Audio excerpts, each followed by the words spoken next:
Empire and the French Republic linked together in their cause and in their need will defend to the death their native soil, aiding each other like good comrades to the utmost of their strength.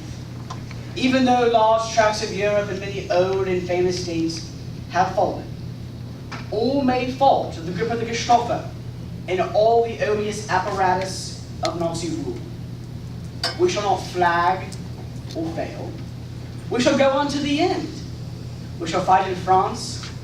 We shall fight on the seas and oceans. We shall fight with growing confidence and growing strength in the air. We shall defend our island, whatever the cost may be. June 4th, 1940. Winston Churchill ascended the stairs of the podium of the House of Commons and prepared to deliver a highly anticipated speech. No one knew what he was going to say, but with his words, Churchill would either stand up and defend democracy or seal England's fate to Hitler's Third Reich.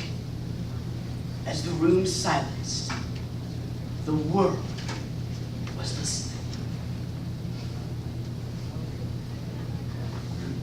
When a week ago today, I asked the House to fix this afternoon as an occasion for a statement, I feared it would be my hard lot to announce the greatest military disaster in our long history. I thought, and several good judges agreed with me, that perhaps 20 or 30,000 men might be re-embarked. But it certainly seemed that the whole of the French First Army and the whole of the British Expeditionary Force, north of the Amiens, Abbeville Gap, would be broken up in the open field, or else would have to capitulate for lack of food and ammunition. And these were the hard and heavy tidings for which I called upon the House and the nation to prepare themselves a week ago.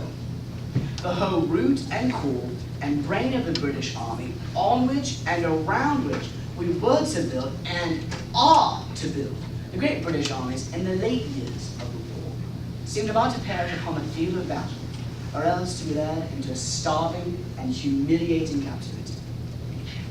That was the prospect a week ago. But another blow, which might well have proved final, was yet to fall upon us. The King of the Belgians called upon us to come to his aid. Had not this ruler and his government severed themselves from the Allies which rescued the nation from extinction in the late war? And had they not sought refuge, it was proved to be a fatal neutrality. It is quite possible that the British and French armies might well, at the outset, save not only Belgium, but perhaps even Poland. Yet, at the last possible moment, when Belgium was already invaded, King Leopold called upon us to come to his aid. And even at the last moment, we came. He and his brave efficient army, nearly 500,000 strong, guarded our left flank, and thus kept our only line of retreat this evening.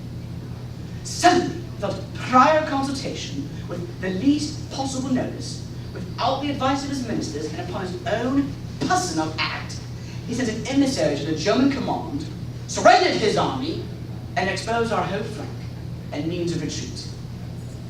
The enemy attacked on all sides with great strength and fierceness, and their main power, the power of their far more numerous air force, was else thrown into battle, or else concentrated upon Dunkirk and the beaches.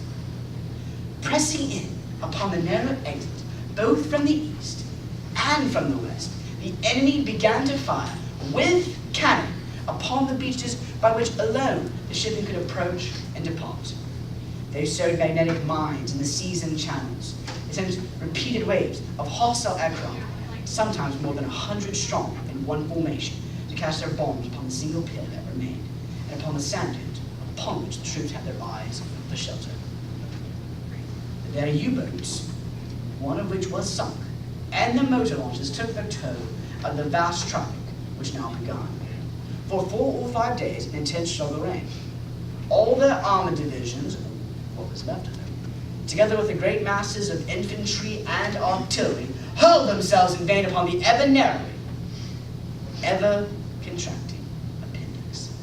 within which the British and French armies fought. Meanwhile, the Royal Navy, with the help of countless merchant seamen, strained every nerve to embark the British and Allied troops. 220 light warships and 650 other vessels were engaged. They had to operate upon the difficult coast, often in adverse weather, under an almost ceaseless hail of bombs and an ever concentration of artillery fire. Nor were the seas, as I have said, themselves free from mines and torpedoes. It was in conditions such as these that our men labored on, for days and nights on end, making trip after trip across the dangerous waters, bringing with them always men whom they had rescued. The numbers they have brought back are the measure of their devotion and courage. The hospital ships, which brought off many thousands of British and French men, being so plainly marked, were a special target for Nazi bombs.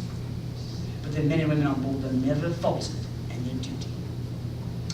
When we consider how much greater would be our advantage in defending the air above this island, I must say that I find in these facts a sure basis upon which practical and reassuring thoughts rest. I will pay my tribute to these young men. The great French army was very largely, for the time being, cast back and disrupted by the onrush of a few thousands of armored vehicles.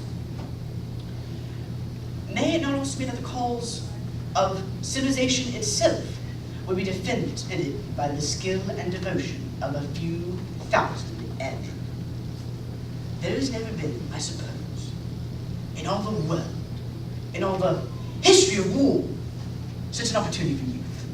The Knights of the Round Table, the Crusaders, all fall back into the past, not only distant, but prosaic.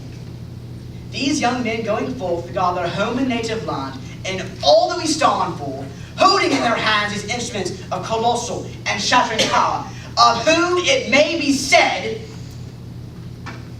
that every morn brought forth a noble chance, and every chance brought forth a noble night.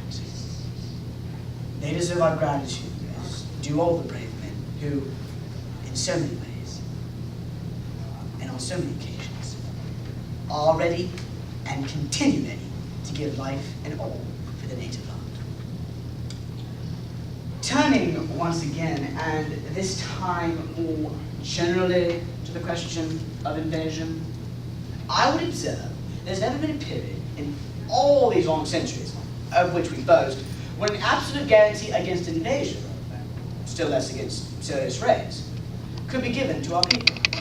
I have, myself, full confidence that if all do their duty, if nothing is neglected, and if the best arrangements are made as they are being made, we shall prove ourselves once again able to defend our island home, to ride off the storm of war, and to outlive the menace of tyranny, if necessary for years, if necessary, alone. At any rate, that's what we're going to try to do. That is the resolve of His Majesty's government, every man of them. That is the will of Parliament and the nation. The British Empire and the French Republic, linked together in their cause and in their need, will defend to the death their native soil, aiding each other like good comrades to the utmost of their strength. Even though large tracts of Europe and many old and famous states have fallen, all may fall to the grip of the Gestapo and all the odious apparatus of Nazi rule. We shall not flag or fail. We shall go on to the end. We shall fight in France. We shall fight on the seas and oceans. We shall fight with growing confidence and growing strength in the air. We shall defend our island, whichever the cost may be. We shall fight on the beaches. We shall fight in the landing grounds. We shall fight in the fields and in the streets. We shall fight in the hills. We shall